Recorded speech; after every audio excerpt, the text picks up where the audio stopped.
Study IQ IAS, अब तैयारी हुई अफोर्डेबल। तो इस लिस्ट को ध्यान से देखिए। क्या आप बता सकते हैं कि इसमें दिए गए नामों में एक चीज कौन सी कॉमन है? असल में लिस्ट है वर्ल्ड की उन कुछ टॉप मल्टीनेशनल कंपनीज के चीफ एग्जीक्यूटिव ऑफिसर्स की जो भारतीय ओरिजिन के हैं। अक्सर सोशल मीडिया पर लोग इंडियंस की बड़ी बड़ी कंपनीज को संभालने की अचीवमेंट को सेलिब्रेट करते दिखाई देते हैं। ये सेलिब्रेशन काफी हद तक जस्टिफाइड भी है, क्योंकि इंडियंस का इतनी बड़ी पोजीशन तक पहुंचना सबके लिए काफी गर्व की बात है। पर इसमें एक इम्पॉर्टेंट पहलू ऐसा भी है जिसके बारे में जनरल डिस्कशन नहीं होता, क्योंकि हम ऐसी अकम्पलिशमेंट्स को पोस्ट या शेयर करके सेलिब्रेट तो कर लेते हैं, लेकिन शायद इस खुशी में हम कहीं ना कहीं एक बिगर पिक्चर को मिस कर रहे हैं। सवाल ये है कि आखिर क्यों ये सभी talented Indians foreign multinational companies में जाकर उन्हें ग्रो कर रहे हैं? क्यों इन सभी मल्टीनेशनल कंपनीज को संभालने वाले इंडियंस भारत में इस तरह की कंपनीज को खड़ा नहीं कर पाए, जबकि भारत के कंपैरिजन में चाइना ने एक बेहतर ढंग से अमेरिका की कंपनीज के साथ कंपीट करने की कोशिश करी है? क्योंकि जब जब अमेरिका की किसी बड़ी कंपनी का वर्चस्व चाइना में बढ़ने लगा है, तब तब चाइना ने उसका ऑल्टरनेटिव अपनी पॉपुलेशन को प्रोवाइड कराया है। उदाहरण के लिए वर्ल्ड की बिगेस्ट ई-कॉमर्स कंपनी अमेज़न का बिजनेस फ्लरिश होने के साथ चाइना ने अलीबाबा कंपनी को खड़ा किया। जब गूगल ने चाइना की मार्केट में पैर पसारे, तब चाइना ने इसके ऑल्टरनेटिव बाइडू को इंट्रोड्यूस किया। टेस्ला की सफलता पूरी दुनिया में देखने के बाद चाइना ने अपने खुद की टेस्ला कंपनी को लॉन्च किया, जिसका नाम है BYD यानी बिल्ड योर ड्रीम्स, और आज ये कंपनी धीरे धीरे एक्सपांड कर रही है। ये सारी कंपनीज भले ही दूसरी कंट्रीज में आज भी अपना फुटहोल्ड तराश रही हैं, लेकिन इन्होंने चाइना में खुद को स्टैब्लिश करके इतने बड़े चाइनीज मार्केट और वहां की डिमांड का फायदा उठाया है। इससे न सिर्फ इन कंपनीज को बल्कि चाइनीज इकोनॉमी को भी खूब बेनिफिट मिला। लेकिन आखिर भारत में इस फॉर्मूला को कोई क्यों नहीं रिपीट कर पाया? आज के इस वीडियो में हम इसी इशू पे छुपे रीजंस को तलाशने की कोशिश करेंगे। हम जानेंगे कि कैसे अपनी लॉन्ग टर्म पॉलिसीज को इम्प्लीमेंट करके अमेरिका ने इतनी बड़ी मल्टीनेशनल कंपनीज को खड़ा किया और आज भी लगातार उन पॉलिसीज पर काम कर रहा है। साथ ही ये भी समझने की कोशिश करेंगे कि भारत के कंपैरिजन में चाइना ने कैसे अमेरिकन कंपनीज के साथ कंपीट करने की स्ट्रैटेजी बनाई। तो इस वीडियो की इंपॉर्टेंस यूपीएससी प्रीलिम्स और मेंस के GS1 के इकोनॉमी सेक्शन के लिहाज से इंपॉर्टेंट है। तो चलिए शुरू करते हैं आज का डिस्कशन। दोस्तों, भारत में एंटरप्रेन्योरशिप या large scale manufacturing industries independence के बाद से लेकर 1991 तक कुछ खास ग्रो नहीं कर पाई थी, लेकिन 1991 में इकोनॉमिक पॉलिसी रिफॉर्म आने के बाद एंटरप्रेन्योरशिप और इंडस्ट्रियलाइजेशन में एक मेजर ट्रांसफॉर्मेशन स्टार्ट हुआ। लिबरलाइजेशन, प्राइवेटाइजेशन और ग्लोबलाइजेशन की वजह से इंडस्ट्रियल और सर्विस बेस्ड इकोसिस्टम को डेवलप करने में काफी मदद मिली, क्योंकि इसके बाद प्राइवेट बैंक और नॉन इंडियन बैंक्स को विदाउट एनी डिसरप्शन ऑपरेट करने का ग्रीन सिग्नल मिला, जिससे इकोनॉमी में मनी का सर्कुलेशन बहुत ज्यादा बढ़ गया और बिजनेस हाउसेस के लिए लोन लेना आसान हुआ, जिससे वो अपने बिजनेस को इवेंचुअली ग्रो कर पाए। साथ ही एक तरफ जहां इस पॉलिसी से फॉरेन कंपनीज के लिए भारत में इन्वेस्ट करना भी काफी आसान हुआ, वहीं दूसरी तरफ इससे भारत में FDI यानी फॉरेन डायरेक्ट इन्वेस्टमेंट और FPI यानी फॉरेन पोर्टफोलियो इन्वेस्टमेंट को बूस्ट मिला। इसी दौरान भारत ने एक इंफॉर्मेशन टेक्नोलॉजी सेक्टर बूम को भी विटनेस किया। इन सभी फैक्टर्स ने कंबाइन होकर इन्फोसिस, TCS, विप्रो, HCL, टाटा, महिंद्रा, बजाज और मारुति जैसी बड़ी कंपनीज को जन्म दिया। लेकिन इन पॉलिसीज की भी कुछ लिमिटेशंस थी, जिसकी वजह से बड़ी कंपनीज और पहले से एस्टैब्लिश्ड बिजनेस हाउसेस को तो फायदा हुआ, लेकिन नए और स्मॉल स्टार्टअप्स को ग्रो करने के लिए सूटेबल एडवांटेजेस नहीं मिले। 2016 के बाद भारत में स्टार्टअप्स की ग्रोथ शुरू हुई, जब गवर्नमेंट के द्वारा कुछ इंपॉर्टेंट स्टेप्स लिए गए। Ministry of micro small medium enterprises, make in India initiative और स्टार्टअप इंडिया जैसी स्कीम्स ने भारत में स्टार्टअप कल्चर को नई हवा दी। इन सभी रीजंस की वजह से धीरे धीरे भारत में एंटरप्रेन्योरशिप का कल्चर डेवलप हो रहा है और इंडियन स्टार्टअप्स फॉरेन स्टार्टअप्स के साथ कैच अप करना स्टार्ट कर रहे हैं। लेकिन इस लेट स्टार्ट से भारत ग्लोबल लेवल MNC की रेस में अमेरिका से कोसों दूर रह गया। यही कारण है कि आज बड़ी मल्टीनेशनल कंपनीज और स्टार्टअप्स के बीच मेजर वॉर USA और चाइना के बीच ही लड़ी जा रही है। वैसे तो कुछ सालों पहले तक अमेरिका इस फील्ड में वर्ल्ड लीडर हुआ करता था, क्योंकि दुनिया की मेजॉरिटी जायंट कंपनीज अमेरिका की ही हैं। उदाहरण के लिए Apple, Walmart, Meta, Amazon, Berkshire Hathaway, Tesla, Microsoft और अल्फाबेट, जो वर्ल्ड की सबसे रिनोन्ड कंपनीज में से एक है, ये सभी अमेरिकन थी। अमेरिका के बिजनेस मॉडल्स को चाइना चैलेंज करना जरूर चाहता था, लेकिन अमेरिका का साम्राज्य बहुत बड़ा था, इसलिए चाइना ने अमेरिका के बिजनेस मॉडल्स को अपनी कंट्री में इंप्लीमेंट करना शुरू किया और एक एक करके सिमिलर कंपनीज को एस्टैब्लिश किया। चाइना ने इन कंपनीज को फ्लरिश करने के लिए फेवरेबल एनवायरनमेंट को क्रिएट किया, जैसे गवर्नमेंट पॉलिसीज में फ्यूचरिस्टिक नीड्स को देखते हुए बदलाव किए गए, लॉन्ग टर्म विजन को देखते हुए रिसर्च और डेवलपमेंट में हेवली इन्वेस्ट किया गया, इंफ्रास्ट्रक्चर पर स्पेशल एम्फेसाइज दिया गया ताकि world class infrastructure network develop किया जा सके।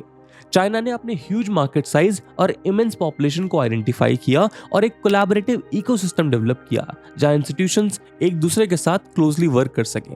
चाइनीज कंपनीज ने लोकल प्रेफरेंसेस के हिसाब से प्रोडक्ट्स को मैन्युफैक्चर करना शुरू किया, साथ ही इमर्जिंग मार्केट्स को आइडेंटिफाई करके स्ट्रैटेजिकली ग्लोबल एक्सपेंशन किया और डिसीजन मेकिंग और एग्जीक्यूशन प्रोसेस को स्पीड अप किया। इस तरह चाइना ने अपनी कंट्री में अमेरिका की बिगेस्ट मल्टीनेशनल कंपनीज के ऑल्टरनेटिव्स को खड़ा किया, जिन्होंने अमेरिकन जायंट्स के साथ कम्पीट करना शुरू किया। हालांकि अपनी इस पॉलिसी के जरिए चाइना को वर्ल्ड के बिगेस्ट कॉपीकैट जैसे टाइटल्स दिए गए, लेकिन इन सब के बावजूद चाइनीज कंपनीज अमेरिकन कंपनीज के साथ कम्पीट करते हुए लगातार ग्रो करती रही। द स्ट्रीट के द्वारा पब्लिश इस चार्ट में हम अमेरिकन कंपनीज और उनकी चाइनीज कॉपी के मार्केट कैप के कंपैरिजन को देख सकते हैं। वैसे तो इस कंपैरिजन में अभी भी अमेरिकन कंपनीज काफी आगे हैं, लेकिन अलीबाबा, टेंसेंट और वीवो जैसी कंपनीज अपने अमेरिकन काउंटरपार्ट्स को कड़ी टक्कर दे रहे हैं। साथ ही इन्वेस्टमेंट के मामले में भी चाइनीज कंपनीज धीरे धीरे ऊपर आ रही हैं। द स्ट्रीट में पब्लिश डेटा के अकॉर्डिंग 2012 के बाद से सिलिकॉन वैली की कंपनीज ने $140 बिलियन की इन्वेस्टमेंट को अट्रैक्ट किया। वहीं चाइना की बीजिंग और शंघाई सिटीज ने $72 बिलियन और $23 बिलियन की फंडिंग रिस्पेक्टिवली अट्रैक्ट की, जो सिलिकॉन वैली से काफी क्लोज है। यानी अपने बिजनेसेस को सक्सेसफुली एक्सपैंड कर अब चाइना कॉपीकैट के टैग को वैनिश करता जा रहा है। साथ ही जहां एक समय चाइना दूसरी कंट्रीज को कॉपी कर रहा था, लेकिन अब टेबल्स टर्न हो चुकी हैं, क्योंकि अब कई सारे ऐसे सक्सेसफुल चाइनीज बिजनेस मॉडल्स हैं जिन्हें दूसरी कंट्रीज कॉपी करने लगी हैं और एक कॉपी फ्रॉम चाइना ट्रेंड की शुरुआत हो चुकी है। आज दुनिया की कई कंपनीज चाइना के आइडियाज बोरो कर रही हैं और उन्हें अपने बिजनेसेस में इंप्लीमेंट कर रही हैं। उदाहरण के लिए बाइक शेयरिंग बिजनेस मॉडल की शुरुआत चाइना में हुई थी। इस बिजनेस में कंपनीज द्वारा बाइक्स को प्रोवाइड किया जाता है, जैसे मोबाइल ऐप का यूज करके अनलॉक किया जा सकता है और राइडिंग टाइम के अकॉर्डिंग उसकी पेमेंट भी ऑनलाइन की जा सकती है। इसके साथ ही बाइक को कहीं से भी पिकअप करके कहीं भी ड्रॉप किया जा सकता है, क्योंकि ये बाइक्स जीपीएस एनेबल्ड हैं। चाइना की मोबाइक कंपनी इस बिजनेस मॉडल को लीड कर रही है, लेकिन अब दूसरी कंट्रीज में भी इस मॉडल को फॉलो करते हुए बर्ड और लाइम जैसी कंपनीज ये सर्विस प्रोवाइड कर रही हैं। इसी तरह क्यूआर कोड के पोटेंशियल को अनलॉक करने वाली पहली कंट्री भी चाइना ही है। उदाहरण के लिए वीचैट ने क्यूआर कोड को स्कैन करके एक दूसरे के साथ कनेक्ट करने के फीचर को इनेबल किया और इस आइडिया को 2015 में स्नैपचैट ने पिक किया। आज अमेरिका की बहुत सारी कंपनीज जिन्होंने 2013 में इन क्यूआर कोड्स को डिसमिस कर दिया था, वो वापस से क्यूआर कोड को डिफरेंट फील्ड्स में इंप्लीमेंट कर रही हैं। उदाहरण के लिए स्पॉटिफाई ने क्यूआर कोड टेक्नोलॉजी को म्यूजिक शेयर के लिए यूज किया, तो वहीं फेसबुक क्यूआर कोड का इस्तेमाल करके लोगों को डिस्काउंट ऑफर करता है। यानी एक समय जिन अमेरिकन कंपनीज को कॉपी करके चाइना ने इतनी बड़ी कंपनीज खड़ी की, वही आज अमेरिका चाइनीज बिजनेस आइडियाज को उठा रहा है। लेकिन आखिर अमेरिकन कंपनीज ने उस मुकाम को कैसे हासिल किया, जिसका पीछा चाइनीज कंपनीज और इंडिया कर रहे हैं। दोस्तों, यूपीएससी की तैयारी करने के लिए आपको बहुत सारे ऑनलाइन बैचेस मिलेंगे, पर आखिरकार क्यों स्टडी आईक्यू का UPSC prelims to interview live batch उसमें से बेस्ट है। दोस्तों, इन बैचेस में आपको 1000+ आवर्स का लाइव कंटेंट डिलीवर किया जाएगा। आपकी तैयारी को पिन पॉइंट फोकस रखने के लिए क्रिस्प नोट्स दिए जाएंगे। किसी भी समय आपके डाउट्स को क्लियर करने के लिए 1-to-1 मेंटोरशिप का फीचर भी आपके पास रहेगा। प्रीलिम्स के लिए प्रैक्टिस क्वेश्चंस, मेंस के आंसर राइटिंग प्रैक्टिस, और उसके बाद जो भी स्टूडेंट्स प्रीलिम्स 2024 क्लियर करेंगे उन्हें स्टडी आईक्यू कैंपस में बुलाकर अगले 4 महीनों के लिए मेंस रेसिडेंशियल प्रोग्राम के अंडर रिगरस प्रिपरेशन कराई जाएगी बिना किसी एडिशनल कॉस्ट के। और दोस्तों, ये सब कुछ आपको मिलेगा मात्र और मात्र 29,999 के सुपर डिस्काउंटेड प्राइस पे, अगर आप AG live coupon code use करते हैं। दोस्तों, 22 सितंबर को स्टडी आईक्यू के prelims to interview batches English और हिंदी लैंग्वेज में लॉन्च होने जा रहे हैं, जिनमें क्लासेस की टाइमिंग इवनिंग 6 PM रहेगी। तो आप भी AG live coupon code use करिए और पूरे देश के यूपीएससी एस्पिरेंट्स के साथ कहिए कि अब तैयारी हुई अफोर्डेबल स्टडी आईक्यू के साथ। इन बैचेस से रिलेटेड सभी इंपॉर्टेंट लिंक्स आपको डिस्क्रिप्शन और पिन्ड कमेंट में मिल जाएंगी। दोस्तों, अमेरिका की सक्सेस का पहला इंपॉर्टेंट लेसन है वहां की स्ट्रॉन्ग इकोनॉमी। यूएसए वर्ल्ड की लार्जेस्ट इकोनॉमी है, जिसका total gross domestic product $25 trillion से भी ज्यादा का है। अमेरिका की स्ट्रॉन्ग इकोनॉमी ने अलग अलग इंडस्ट्रीज में कंपनीज की ग्रोथ और सक्सेस को फैसिलिटेट करने में काफी क्रूशियल रोल निभाया है, क्योंकि ये इकोनॉमिक स्ट्रेंथ एंटरप्रेन्योर्स को अपनी बिजनेस को बिल्ड करने और स्केल करने के लिए सॉलिड फाउंडेशन देती है। और साथ ही ऐसी इकोनॉमी बिजनेस को थ्राइव, इनोवेट और एक्सपैंड करने के लिए फेवरेबल एनवायरनमेंट मिलता है। अगर किसी कंट्री के पास इतनी स्ट्रॉन्ग इकोनॉमी हो तो वो डोमेस्टिक और इंटरनेशनल इन्वेस्टर्स को अट्रैक्ट करने का काम करती है, जिससे उसकी इकोनॉमी में और ज्यादा इन्वेस्टमेंट आती है। क्योंकि स्ट्रॉन्गर इकोनॉमी वाली कंट्रीज में इन्वेस्टर्स ज्यादा कॉन्फिडेंट होते हैं कि वहां पर इन्वेस्टमेंट करने से उनका पैसा नहीं डूबेगा, यानी अगर वो किसी चीज में पैसा इन्वेस्ट करेंगे तो उन्हें उसका प्रॉपर रिटर्न भी मिलेगा। यही कारण है कि ऐसी कंट्रीज में इन्वेस्टमेंट को अट्रैक्ट करना काफी आसान हो जाता है।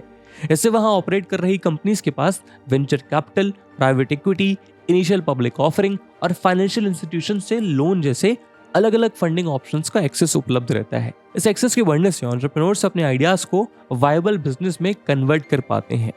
डाइवर्स फंडिंग ऑप्शंस होने के चलते यहाँ के बडिंग बिजनेसमैन को काफी फायदा मिलता है, क्योंकि ये अपने वेंचर को स्टार्ट और स्केल करने के लिए नेसेसरी कैपिटल को सिक्योर कर पाते हैं।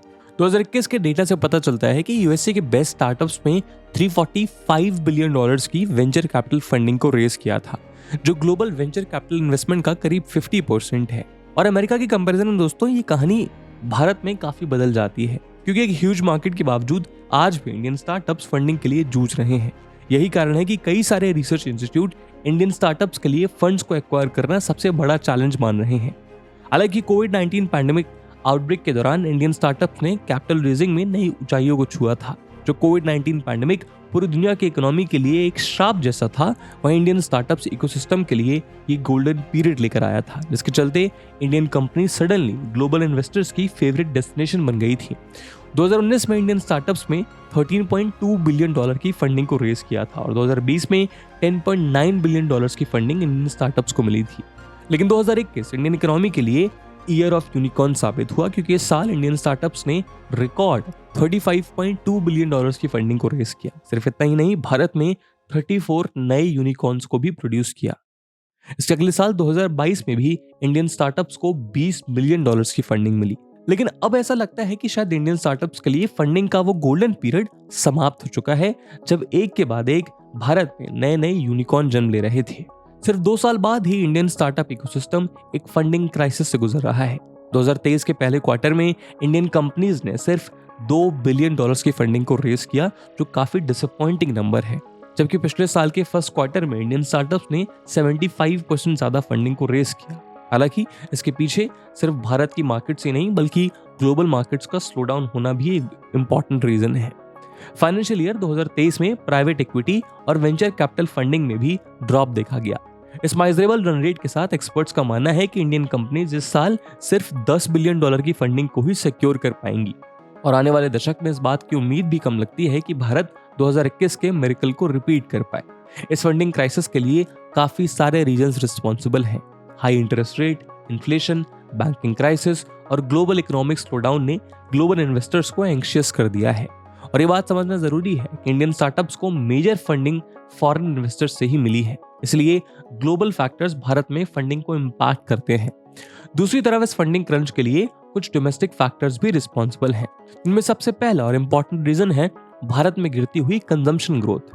ब्लूम वेंचर की रिपोर्ट के मुताबिक भारत में कंजम्पशन काफी शार्पली ड्रॉप हुआ है और इसीलिए अब इंडियन स्टार्टअप्स का टारगेट मार्केट भारत में सिर्फ 100 मिलियन पीपल का रह गया है, जो भारत की पॉपुलेशन का 10% भी नहीं है। साथ ही अब ग्लोबल इन्वेस्टर्स को ये रियलाइजेशन भी हो रहा है कि जिन इंडियन स्टार्टअप को उन्होंने फंड किया था वो बहुत ज्यादा ओवर वैल्यूड थे। उदाहरण के लिए ब्लैकरॉक ने इंडियन एडटेक स्टार्टअप बायजूस का वैल्यूएशन $22 बिलियन से घटाकर $8 बिलियन कर दिया था। इसी तरह स्विगी कंपनी की वैल्यूएशन को भी इन्वेस्को द्वारा कट डाउन कर दिया गया था। एसएमई फ्यूचर्स की एक रिपोर्ट के मुताबिक फंडिंग एक्टिविटी में स्लोडाउन के लिए एफडीआई के रूल्स में चेंजेस भी काफी हद तक रिस्पॉन्सिबल हैं। इन न्यू रूल से फॉरेन इन्वेस्टर्स काफी कंफ्यूज हो रहे हैं, जो इंडियन फंड सीकर्स के लिए कैपिटल रेज करना और भी मुश्किल बना रहा है। स्ट्रॉन्ग इकोनॉमी के चलते कंज्यूमर का कॉन्फिडेंस भी इंक्रीज होता है और कंज्यूमर की स्पेंडिंग भी बढ़ती है। यानी जिस देश की पॉपुलेशन के पास पैसा होगा वहीं पर गुड्स और सर्विसेज की ज्यादा डिमांड होगी। उदाहरण के लिए अमेरिका की पर कैपिटा इनकम $65,000 से भी ज्यादा है। वहीं इसके उलट दोस्तों भारत की पर कैपिटा इनकम सिर्फ $2,500 है। इसका सीधा सा मतलब है कि भारत के कंपैरिजन में यूएस में कंज्यूमर की स्पेंडिंग कैपेसिटी काफी हाई है। गुड्स और सर्विसेज की इस बढ़ती हुई डिमांड से कंपनीज को फायदा मिलता है, क्योंकि ये डिमांड सेल्स और रेवेन्यू को इवेंचुअली बढ़ाती है।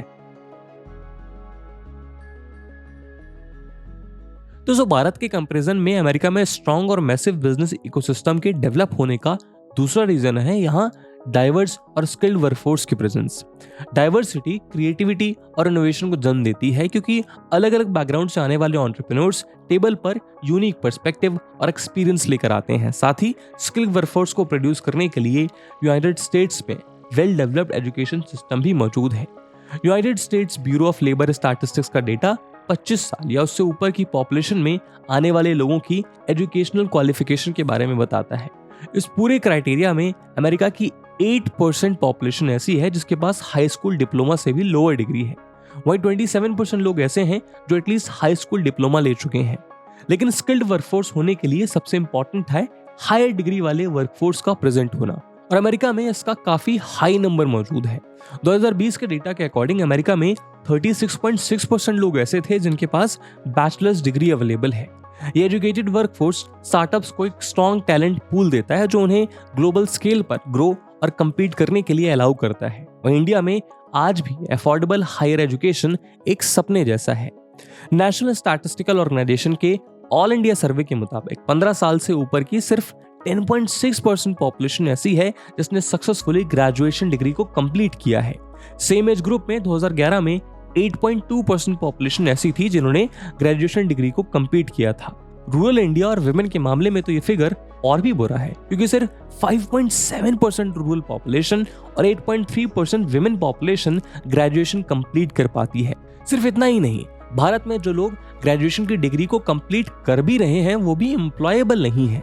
ऑनलाइन टैलेंट असेसमेंट कंपनी मर्कर के इंडियाज ग्रेजुएट स्किल इंडेक्स 2023 के अकॉर्डिंग स्टडी के अकॉर्डिंग भारत में जॉब के लिए अप्लाई करने वाले सिर्फ 45% ग्रेजुएट्स ऐसे हैं जो एम्प्लॉयबल हैं और उनके पास इंडस्ट्री की रैपिडली चेंजिंग डिमांड को मीट करने लायक स्किल्स हैं।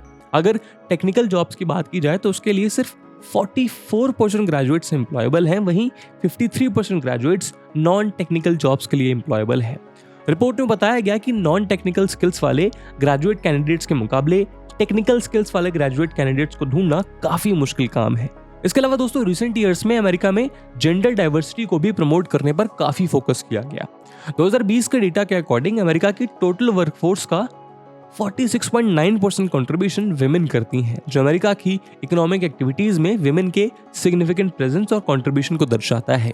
अभी भी जेंडर गैप को ब्रिज करने के एफर्ट्स जारी हैं और अलग अलग इंडस्ट्रीज में लीडरशिप पोजीशंस पर फीमेल कैंडिडेट्स के लिए भी इक्वल अपॉर्चुनिटीज प्रोवाइड की जा रही हैं। तो एक तरफ जहां अमेरिका में लेबर फोर्स में विमेन का पार्टिसिपेशन लगातार बढ़ रहा है, वहीं दूसरी तरफ भारत में विमेन का labour force participation rate stagnate हो गया है और अब स्लोली रिड्यूस भी कर रहा है। हालांकि पहले के सालों में लेबर फोर्स में फीमेल पार्टिसिपेशन तेजी के साथ बढ़ रहा था। उदाहरण के लिए 2017-18 में 22.9% से बढ़कर यह आंकड़ा 2018-19 में 23.4% हो गया था, लेकिन अब ये पार्टिसिपेशन रेट तेजी से कम होता जा रहा है। पीरियोडिक लेबर फोर्स सर्वे के अकॉर्डिंग 2020-21 में 29.8% फीमेल्स लेबर फोर्स में पार्टिसिपेट कर रही थी, वहीं 2021-22 में ये परसेंटेज रिड्यूस होकर 29.4% पर आ गया है। इसका मतलब है कि अब पहले के कंपैरिजन में जो इस आंकड़े के स्टैग्नेशन को दर्शाता है। इससे अपोजिट मेल्स का labour force participation rate Bharat में 2020-21 में 80.1% से बढ़कर 2021-22 में 80.7% पर पहुंच गया है। इसके अलावा दोस्तों अमेरिका का सोसाइटल सेटअप भी अपने बच्चों को एक्सपेरिमेंट्स करने के लिए और स्टार्टअप्स में जाकर अपना लक आजमाने की छूट देता है। अमेरिका अपनी लार्ज स्किल्ड वर्कफोर्स की वजह से इनोवेशन और टेक्नोलॉजिकल एडवांसमेंट्स का हब है। हाईली स्किल्ड प्रोफेशनल्स के टेक्नोलॉजी, फाइनेंस, हेल्थ केयर और इंजीनियरिंग जैसी फील्ड्स में फोकस की वजह से ग्लोबल एडवांसमेंट में अमेरिका हमेशा फोरफ्रंट पर रहता है और इस वर्कफोर्स ने भी अमेरिका को इतनी सारी मल्टीनेशनल कंपनीज का तोहफा दिया है। तो भले ही लोग डिग्री ना भी लें तो भी वो अपनी स्किल्स के दम पे स्टार्टअप्स को अटेम्प्ट कर पाते हैं और इसके लिए सोसाइटी उनको कोसती भी नहीं है, जो भारत में एक काफी आम सिनेरियो है। दोस्तों अगला रीजन है इंफ्रास्ट्रक्चर, जो बिजनेस ग्रोथ में इंपॉर्टेंट रोल निभाते हैं। क्योंकि ये कंपनीज को ऑपरेट और एक्सपैंड करने के लिए नेसेसरी फाउंडेशन प्रोवाइड कराता है। हालांकि इनएडिक्वेट और आउटडेटेड इंफ्रास्ट्रक्चर से बिजनेस ग्रोथ पर असर पड़ता है। इसलिए ये कहा जा सकता है कि बिजनेस एक्सपेंशन को सपोर्ट करने के लिए रिलायबल इंफ्रास्ट्रक्चर का होना जरूरी है, जो ओवरऑल इकोनॉमिक डेवलपमेंट में कंट्रीब्यूट करता है और इससे बिजनेसेस को काफी सारे फायदे मिलते हैं। सबसे पहले इंफ्रास्ट्रक्चर कनेक्टिविटी और एक्सेसिबिलिटी को बढ़ाता है, जो किसी भी बिजनेस की ग्रोथ के लिए एसेंशियल है।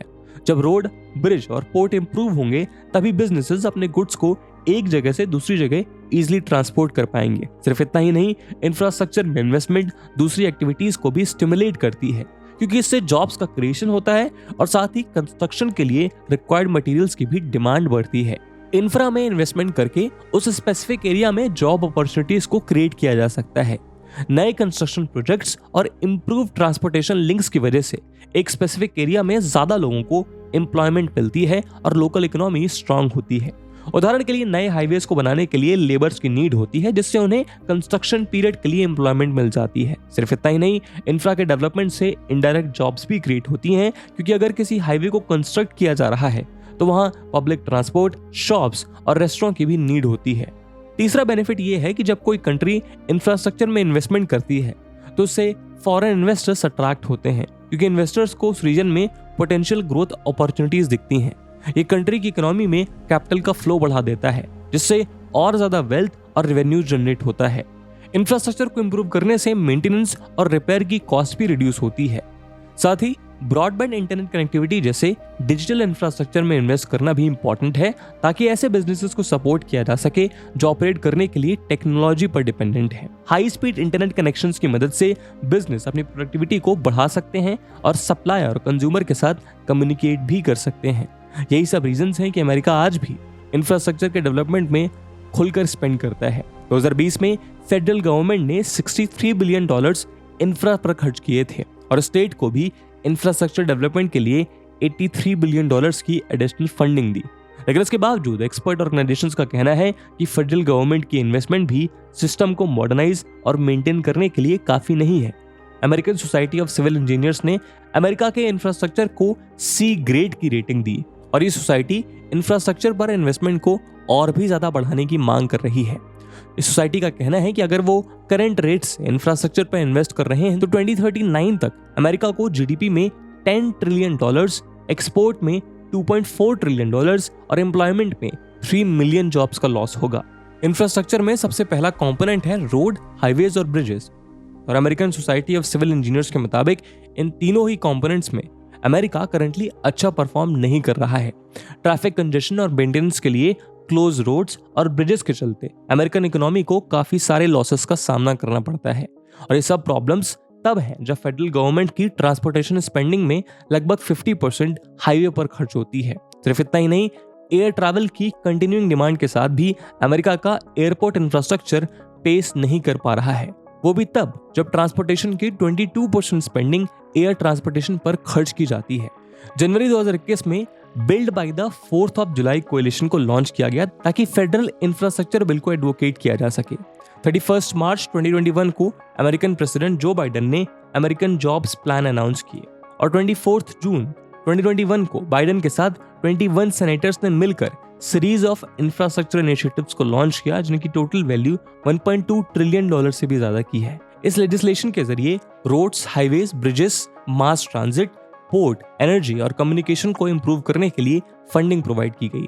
तो दोस्तों, इस पूरे डेटा से समझा जा सकता है कि अमेरिका का इतना एडवांस इंफ्रास्ट्रक्चर, जो एक समय मल्टीनेशनल कंपनीज को मेजर पुश दे रहा था, वो आज की कंडीशन के हिसाब से इनसफिशिएंट है, और इसीलिए मेजर ऑर्गेनाइजेशंस इंफ्रास्ट्रक्चर में इन्वेस्टमेंट बढ़ाने पर जोर दे रही हैं। ऐसे में सवाल है कि जब करंटली भारत अमेरिका से इंफ्रास्ट्रक्चर के मामले में इतना पीछे है, फिर हमें ग्लोबली कम्पीट करने के लिए अपने इंफ्रा पर कितनी स्पेंडिंग करनी होगी। हालांकि पिछले कुछ सालों में इंडिया में भी इंफ्रा पर हेवली स्पेंड किया गया है और डिफरेंट प्रोजेक्ट्स के जरिए हाईवेज, ब्रिजेस, सी पोर्ट्स, एयरपोर्ट्स और डिजिटल इंफ्रास्ट्रक्चर डेवलप करने की शुरुआत की गई है। लेकिन दोस्तों, अभी भी भारत को एक काफी लंबा सफर तय करना है, जिसके लिए लगातार इंफ्रास्ट्रक्चर पर हेवी एक्सपेंडिचर करने की जरूरत है। और ऊपर डिस्कस किया गया अमेरिका के रेफरेंस में डेटा इसीलिए इतना इंपॉर्टेंट है ताकि हम ये समझ सकें कि अमेरिका जैसी एडवांस और डेवलप्ड इकोनॉमी में भी इंफ्रास्ट्रक्चर को पेसअप करना कितना इंपॉर्टेंट है।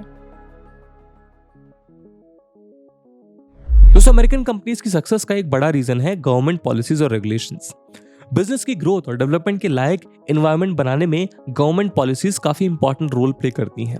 सबसे पहले आते हैं गवर्नमेंट के रेगुलेटरी फ्रेमवर्क, जो बिजनेसेस के लिए रूल सेट करते हैं, फेयर कंपटीशन को इंश्योर करते हैं और कंज्यूमर्स को प्रोटेक्ट करते हैं। एक क्लीन और well defined regulatory framework level playing field देता है, जो इन्वेस्टर्स में भी कॉन्फिडेंस डेवलप करता है और कंपनीज को सर्टेनिटी के साथ प्लान और ऑपरेट करने की फ्रीडम देता है। गवर्नमेंट बिजनेस को इनकरेज करने के लिए टैक्स इंसेंटिव्स, ग्रांट्स, सब्सिडीज और दूसरी फिस्कल पॉलिसीज का भी इस्तेमाल करती है। ये इंसेंटिव्स ऑपरेशन की कॉस्ट को रिड्यूस करते हैं और ग्रोथ को स्टिमुलेट करते हैं। गवर्नमेंट पॉलिसीज से फंडिंग को फैसिलिटेट करने में भी हेल्प मिलती है। गवर्नमेंट इन्वेस्टमेंट से ही इंफ्रास्ट्रक्चर भी डेवलप होता है।